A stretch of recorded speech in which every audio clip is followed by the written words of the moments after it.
Ok, vamos começar a nossa aula de história e hoje estaremos falando aí para vocês sobre o Crescente Fértil, sobre a região mesopotâmica, os povos que habitaram essa região, uma região extremamente conflituosa, mas dentro desse contexto vamos perceber que a água foi extremamente importante para esses conflitos que existiram ali naquela região.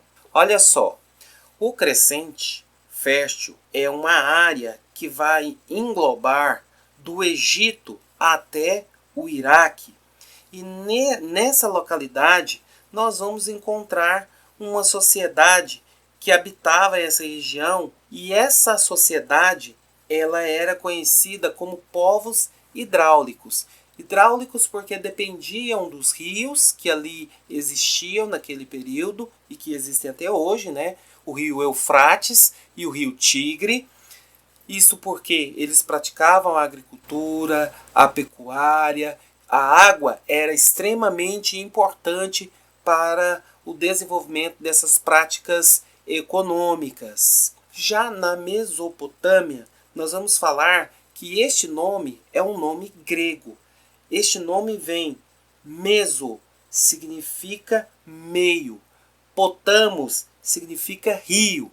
Ou seja, o nome da Mesopotâmia significa terra entre rios. Quais são esses rios? É o rio Tigre e o rio Eufrates. Aquela área é uma área montanhosa, possui desertos e tem um clima quente, seco, na maior parte do ano. Olha só, naquela área lá, turminha, nós podemos perceber também que, em motivo aí de grandes controvérsias, de guerras e tudo mais, a gente vai ver que a principal fonte econômica ali era a agricultura, né? A principal fonte econômica ali da Mesopotâmia. Em função dela, a gente vai ver que várias construções foram feitas. Construções essas que estariam dando suporte à agricultura, tais como o sistema de canais de irrigação para melhor aproveitar as cheias do rio Tigre e do rio Eufrates.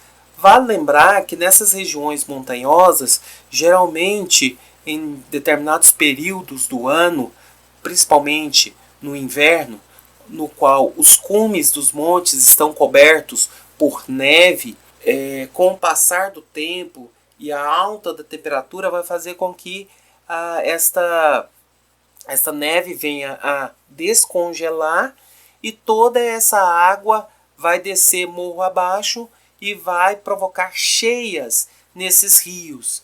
E essas cheias vão levar humus, vão levar sedimentos que vão auxiliar no processo de fertilização do solo próximo aos rios Tigre e Eufrates, possibilitando assim a prática da agricultura. A atividade era praticada pelos camponeses, né? Eram eles que plantavam, mas só que eles tinham que entregar parte da produção deles para o Estado.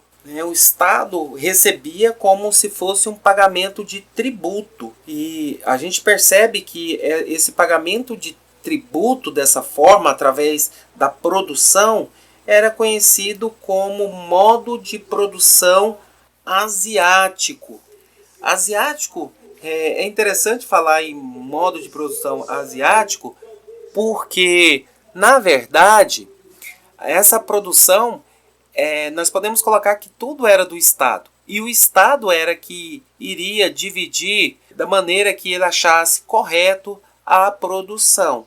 Ou seja, tudo pertencia ao Estado. Vamos observar aí um pouco as características aí desse modo de produção asiático. Dentro das características, nós vamos perceber que havia uma servidão coletiva dos camponeses em obras públicas do Estado, ou seja, tinha que trabalhar para o Estado. Tivesse uma obra pública, o cara tinha que ir lá e trabalhar, ajudar a fazer um dique, ajudar a fazer um canal para irrigação. O Estado era dono das terras, minas e outros recursos naturais. Tudo era do Estado. Monarquia teocrática, na qual o governante era considerado um deus, um escolhido pelos deuses. Ou seja, o cara ainda era endeusado, né? Então, dificilmente alguém se levantaria contra um deus. O Estado realizava grandes obras públicas para o controle das águas e dos rios. Era papel do Estado fazer estas obras para o benefício comum. Os camponeses, eles pagavam os impostos, tributos na forma ou de trabalho ou entregando parte da sua produção. É muito ruim esse tipo de imposto, né? Você trabalha tanto para ter alguma coisa e parte da sua produção você tem que dar para o governo, ou então você tem que trabalhar para o governo. Os mesopotâmios, ó, tanto que é interessante, é uma cultura assim diversificada. Eles eram politeístas, ou seja, eles tinham vários deuses, né? E eles tinham deuses praticamente para tudo. E geralmente eles cultuavam esses deuses. Dentre esses deuses, a gente vai ver que se destacam alguns, como An, deus do céu. Havia também Elil, que era deus do ar, em deus da água. Os templos, pessoal, representavam a moradia, ou seja, a casa dos deuses aqui na Terra.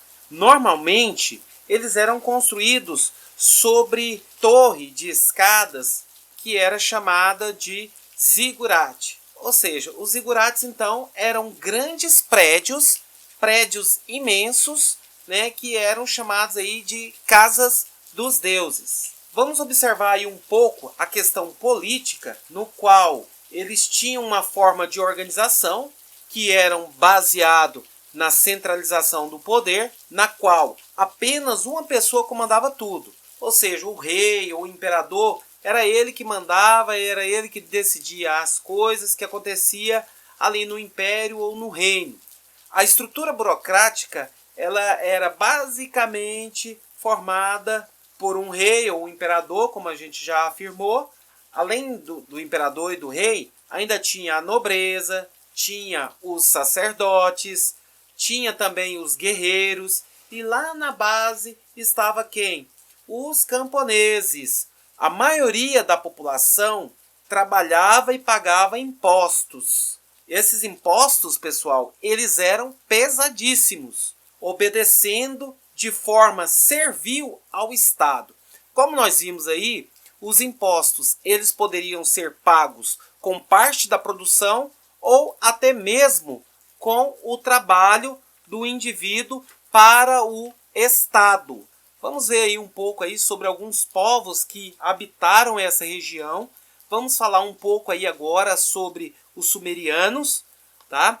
Os sumérios, pessoal, de origem desconhecida, eles ocuparam o sul do vale ou ao norte do Golfo Pérsico no início do terceiro milênio antes de Cristo. Era um pessoal que já estava ali há um bom tempo. Eram pacíficos, desempenharam relevante papel no desenvolvimento das civilizações mesopotâmicas. Eles possuíam um sistema de escrita chamado de cuneiforme, elaboraram leis. As mais notáveis cidades-estados fundadas pelos sumérios foram Ur, Uruk, Lagash, Kish, Nippur, Erud. Estas cidades eram grandes centros mercantis e eram governados por déspotas locais, denominados de pateses. Turma, a cidade mais importante naquele período era Ur, opulenta e orgulhosa, com seu poderio econômico. Só que nós vamos ver que Ur ela vai entrar em declínio. Quando ela entra em declínio, uma outra cidade vai emergir. Lagash tornou-se a cidade hegemônica, assumindo aí o lugar de Ur.